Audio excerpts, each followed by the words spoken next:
नमस्कार, मी प्राची साळुंखे बुलेटिनमध्ये आपलं स्वागत करते आणि या बुलेटिनमध्ये आपण घेणार आहोत बातम्यांचा वेगवान आढावा। सुरुवात करतोय पुण्यातल्या बातमीने। पुणे जिल्ह्यात तुर्तास लॉकडाऊन होणार नाहीये, पण संध्याकाळी 6 ते सकाळी 6 वाजेपर्यंत संचारबंदी असेल।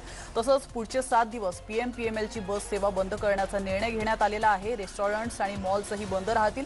होम डिलिव्हरीची सेवा मात्र सुरू राहील। पुण्यातील मंडई सुरू राहणार आहे, पण तिथे सोशल डिस्टन्सिंग सक्तीचं असेल। तसंच नियमांचं पालन होतंय की नाही याकडे महापालिकेचं बारीक लक्ष असणार आहे। शाळा कॉलेजेसही तुर्तास बंद राहणार आहेत, पण 10वी आणि 12वीच्या परीक्षा ठरल्याप्रमाणेच होतील। कोरोना संदर्भात मुख्यमंत्र्यांनी दुपारी 4:30 वाजता बैठक बोलावली आहे। या बैठकीत कोरोना उपाययोजनांसंदर्भात चर्चा होणार असल्याचं कळतंय। या बैठकीला सचिव, वरिष्ठ अधिकारी उपस्थित राहणार आहेत। कोरोना रुग्णसंख्या वाढत असल्याने मुख्यमंत्री उद्धव ठाकरे आज रात्री 8:30 वाजता नागरिकांशी संवाद साधण्याची शक्यता आहे। संपूर्ण राज्यात लॉकडाऊन घोषणा कमी असल्याची माहिती सूत्रांनी दिली आहे। तर सध्याच्या काही नियमात बदल करून काही कडक नियम लावण्याची देखील शक्यता वर्तवली जाते। दरम्यान राज्यातील अनेक मंत्री यांनी पुन्हा लॉकडाऊन नको अशी भूमिका मुख्यमंत्र्यांकडे मांडली आहे। सूत्रांनी दिलेल्या माहितीनुसार महाविकास आघाडीतील मंत्र्यांनी लॉकडाऊन न करता कडक निर्बंध लावण्याची विनंती केली।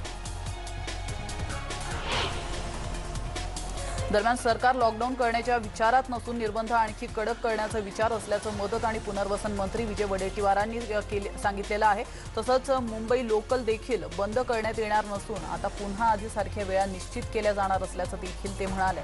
तसंच नागपूरमध्ये रुग्णसंख्या वाढत असल्याने येत्या काळात खासगी रुग्णालय कोविड सेंटर बनवणार असल्याचं देखील त्यांनी म्हटलं। राज्यात संपूर्ण लॉकडाऊन केला जाणार नाही, तर निर्बंध आणखी कठोर केले जाणार असल्याची माहिती मुंबईचे पालकमंत्री अस्लम शेख यांनी दिली आहे। तर मुंबईत अनेक बेड्स उपलब्ध आहेत, मात्र रुग्ण अशाच प्रकारे वाढत राहिल्यास पुढे गंभीर परिस्थिती येऊ शकते अशी चिंता देखील त्यांनी व्यक्त केली आहे। तसंच सरकार आणि नागरिक दोघेही लॉकडाऊन करण्याच्या मानसिकतेत नसून पुन्हा लॉकडाऊन केल्यास व्यापाऱ्यांवर आणि अधिक आर्थिक संकट येऊ शकतं, त्यामुळे राज्य सरकारने त्यांचाही विचार करणं गरजेचं असल्याचं देखील ते म्हणाले। दरम्यान भाजपा नेते आमदार ॲडव्होकेट आशिष शेलार कोरोनाची लस त्यांनी घेतलेली आहे। मुंबई महापालिकेच्या बीकेसी जम्बो कोविड सेंटरमध्ये जाऊन त्यांनी ही लस घेतली। देशात गेल्या 5 महिन्यातील सर्वाधिक कोरोना रुग्णांची नोंद झाली आहे। गेल्या 24 तासात सर्वाधिक 81,466 नव्या कोरोनाबाधित रुग्णांची नोंद झालेली आहे। तर 469 जणांचा कोरोनामुळे मृत्यू देखील झालाय। यातील सर्वाधिक रुग्ण हे महाराष्ट्रातील आहेत।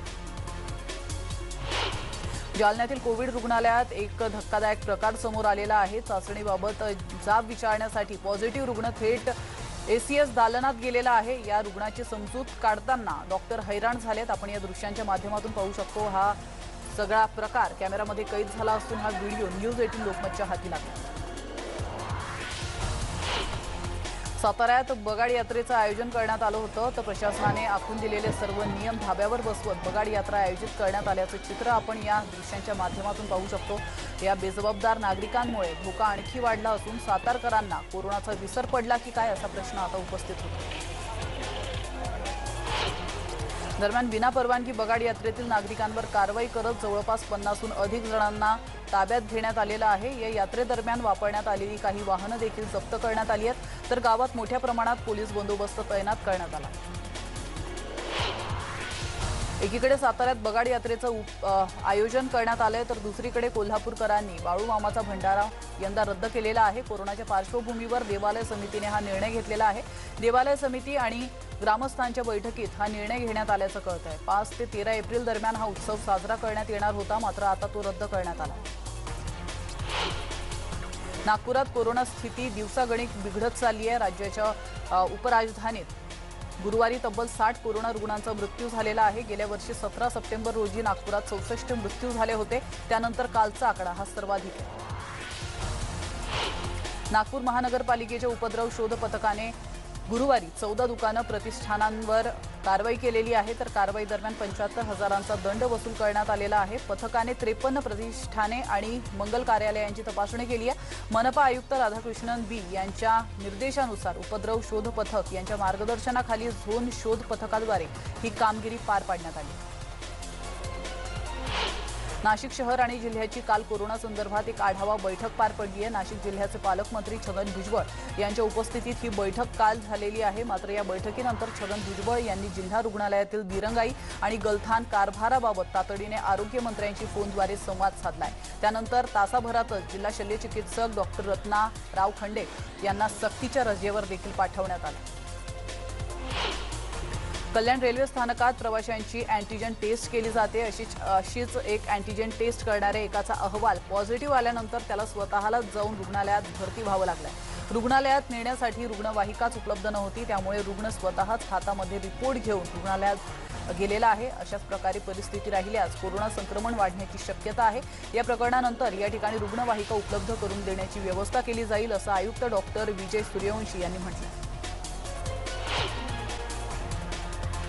बारामतीत कोरोनाचा उद्रेक झाला असून ऍक्टिव्ह रुग्णांची संख्या 1611च्या घरात गेली आहे। त्यामुळे प्रशासनाची चिंता अधिकच वाढली आहे। तर गुरुवारी शासकीय हॉस्पिटलमध्ये 504 जणांचे RT-PCR चे नमुने जे आहेत ते घेण्यात आले आहेत आणि यापैकी 107 जण कोरोना बाधित आहेत। एका दिवसात 194 नवे पॉझिटिव्ह रुग्ण आढळून आलेत। बारामती हे हॉटस्पॉटचं केंद्र बनलेलं आहे। दररोज 150 ते 200 रुग्णांची वाढ या ठिकाणी होते आहे। महात्मा फुले योजनेचा लाभ न देणाऱ्या चोपड्यातील हॉस्पिटलचा परवाना रद्द करण्याच्या सूचना खासदार रक्षा खडसेंनी जिल्हाधिकाऱ्यांना दिलेल्या आहेत। तर चोपड्यातील नगरपालिकेत रक्षा खडसे यांच्या अध्यक्षतेखाली चोपडा तालुक्यातील कोविड संदर्भात विविध विषयांवर बैठक पार पडली आहे। या बैठकीत सिटी स्कॅनची गैरसोय, अवाजवी दर आकारणी, बिल न देणं, तसंच खासगी कोविड सेंटरला महात्मा फुले हमी योजनेचा लाभ मिळणं अशा विविध विषयांवर चर्चा करण्यात आली।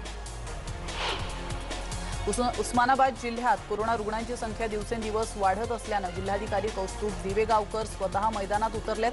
दिवेगावकर यांनी बाजारपेठेत स्वतः जाऊन पाहणी केली आहे आणि फळ आणि भाजी विक्रेत्यांना मास्कचं वाटप देखील केलं। शरद पवारांना उद्या रुग्णालयातून डिस्चार्ज मिळणार आहे। या संदर्भात माहिती शिवसेनेचे खासदार संजय राऊत यांनी दिली आहे। शरद पवारांची प्रकृती ठीक असून त्यांच्यावर काही दिवसात पुन्हा शस्त्रक्रिया होणार।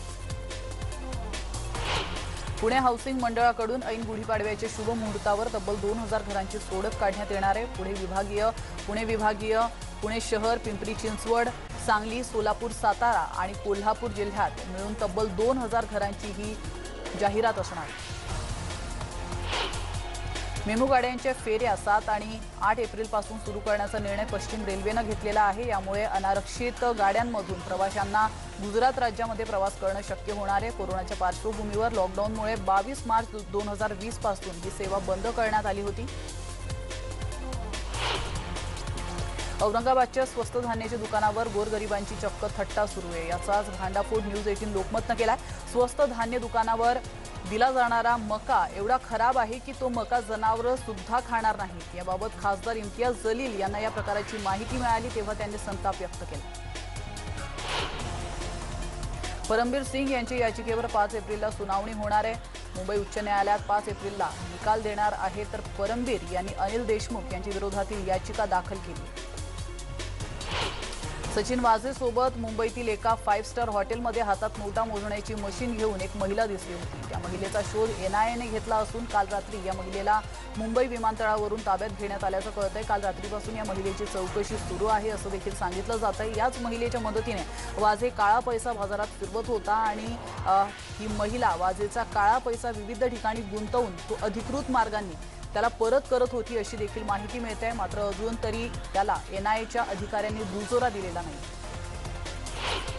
मुंबईत दाऊद इब्राहिमची ड्रग्सची फॅक्टरी चालवणाऱ्या दानिश चिकना याला राजस्थानच्या कोटा शहरातून अटक केली गेली आहे। चिकू पठाण, आरिफ आणि तेलवाला नंतर चौथा मोठा मासा NCBच्या गळाला लागला। मेळघाट व्याघ्र प्रकल्पाच्या RFO दीपाली चव्हाण आत्महत्या प्रकरणी वन विभागाने स्थापन केली 9 सदस्यीय समिती स्थापन केलेली आहे। प्रधान मुख्य वनसंरक्षक G. सई प्रकाश याचं रात्रीच यांनी आदेश काढलेले आहेत। या समितीत वरिष्ठ IFS अधिकाऱ्यांसह महिलांचा समावेश आहे। प्रधान मुख्य वनसंरक्षक MK राव हे या समितीचे अध्यक्ष आहेत। नवी मुंबईमधील घणसोलीतल्या बँक ऑफ इंडियाच्या शाखेला पहाटे 4 वाजता आग लागली होती। आगीत बँकेतील साहित्य, फर्निचर जळून खाक झाले। शॉर्ट सर्किटमुळे आग लागल्याचा अंदाज वर्तवण्यात येतो। किल्ले रायगडावर जाण्या येण्याचा सुलभ मार्ग असलेला रोपवे देखभाल दुरुस्तीसाठी 16 दिवस बंद ठेवण्यात येणार आहे। रोपवे व्यवस्थापनाकडून ही माहिती देण्यात आलेली आहे। लॉकडाऊन नंतर किल्ले रायगड पाहण्यासाठी पर्यटक शिवप्रेमी मोठ्या संख्येने येत असून रोपवेवर गर्दी होते। सह्याद्रीच्या पर्वतरांगांमध्ये एका नव्या वनस्पतीचा शोध लावण्यात आलेला आहे। महत्त्वाचं म्हणजे या नव्या वनस्पतीला राष्ट्रवादी काँग्रेसचे अध्यक्ष शरद पवार यांचं नाव देण्यात आलंय। कोल्हापूरमधल्या न्यू कॉलेजमधील डॉक्टर विनोद शिंपले आणि डॉक्टर प्रमोद लावण या 2 प्राध्यापकांनी या नव्या वनस्पतीचा शोध लावलेला आहे। तर अर्जेरिया शरदचंद्रजी असं या वनस्पतीचं नामकरण करण्यात आलं। कोल्हापूर शहरासह जिल्ह्याच्या अनेक भागात आज रंगपंचमी साजरी केली गेली आहे। तर कोल्हापूरमध्ये होळीनंतर 5व्या दिवशी रंगपंचमी साजरी केली जाते आणि त्यामुळे अनेक ठिकाणी आज तरुणाई रस्त्यावर उतरल्याचं चित्र देखील पाहायला मिळालं होतं। मात्र कोरोना संकट असल्यामुळे शहरातल्या अनेक भागांमध्ये कडेकोट पोलीस बंदोबस्त तैनात करण्यात आला होता। साधेपणाने नागरिकांनी रंगपंचमी साजरी करावी असं आवाहनही जिल्हा प्रशासनामार्फत करण्यात आलं। तर करवीर निवासिनी श्री अंबाबाई मंदिरात आज रंगपंचमीचा सोहळा उत्साहात संपन्न झालेला आहे। रंगपंचमी निमित्त सकाळी देवीच्या स्नानाच्या पाण्यातच थोडा गुलाल घालून तिच्या वस्त्रांवर रंग गुलाल उडवण्यात आलेला आहे आणि त्यानंतर श्री अंबाबाई भक्तांनी रंग लावला।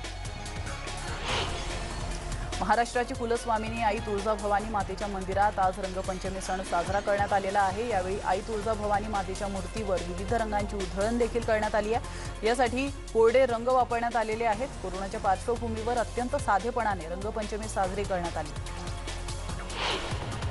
महाराष्ट्र राज्य माध्यमिक आणि उच्च माध्यमिक शिक्षण मंडळातर्फे इयत्ता 12वीच्या बोर्ड परीक्षांसाठी विद्यार्थ्यांना हॉल तिकीट ऑनलाईन पद्धतीने देण्यात येणार आहे। या संदर्भात राज्य मंडळाने परिपत्रक देखील जारी केलेलं आहे। ही प्रवेश पत्र उद्यापासून कॉलेज लॉग इनवर डाउनलोड करण्यासाठी उपलब्ध होतील। तर 12वीची अंतिम परीक्षा एप्रिल-मे 2021 मध्ये होणार। कोरोनामुळे यंदा 10वीचे विज्ञान प्रात्यक्षिक घेतलं जाणार नाहीये। विद्यार्थ्यांना प्रात्यक्षिक परीक्षेऐवजी प्रात्यक्षिकावर आधारित विशिष्ट लेखन कार्य, प्रकल्प, प्रात्यक्षिक वही अथवा गृहपाठ यांचा समावेश असेल। हे प्रात्यक्षिक 21 मे ते 10 जून दरम्यान विद्यार्थ्यांकडून शाळांनी जमा करून घ्यायचे।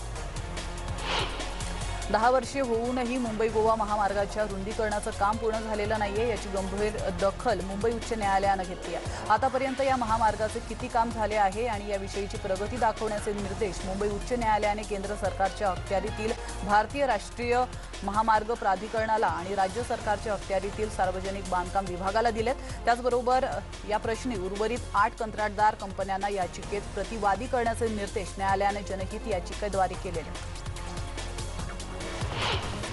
औरंगाबाद जवळील सोलापूर-धुळे महामार्गावर भीषण अपघात झालेला आहे। टाइल्स घेऊन जाणाऱ्या भरधाव ट्रकने दुचाकीला चिरडलाय। आपण या दृश्यांच्या माध्यमातून पाहू शकतो किती भीषण हा अपघात आहे।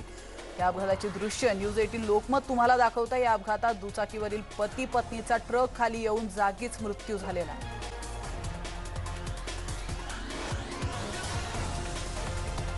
इथे घेतो एक छोटासा ब्रेक, लगेचच परत येतोय। तुम्ही पाहत रहा न्यूज 18 लोकमत।